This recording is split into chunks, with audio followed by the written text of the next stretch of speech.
24 games, week number 1 of the high school football playoffs, and 13 games played on a Friday night. And of those 13 games, I guess, David, if a lower seed beats a higher seed, then it's a upset. But there's an awful lot of close football games, and we've always said 9 beating an 8. Tough to call it an upset, but we did have a couple of 11s beating a couple of 6 seeds. So there you go. There's a couple of upsets that you have to take a look at. Yeah, you start in Double-A, where number 11 Herbert Hoover took out James Monroe 55-40. It's a dynamic Huskies offense this year. They have a couple 1,000-yard rushers, and Herbert Hoover put it together in beating the Mavericks 55-40 in the opening weekend.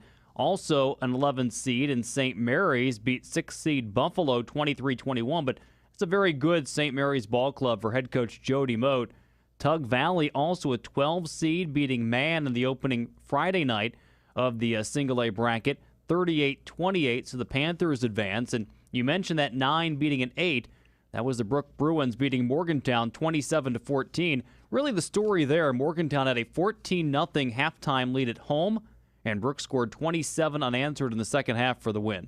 Top seeds, at least 2 of them played, and in AAA and AA, Bridgeport and Cabell Midland both proved why they are the top seed. Yeah, 55-7, Cabell Midland beat Princeton, advancing to beat Brook in the state quarterfinals, and Bridgeport beat Independence 41-7.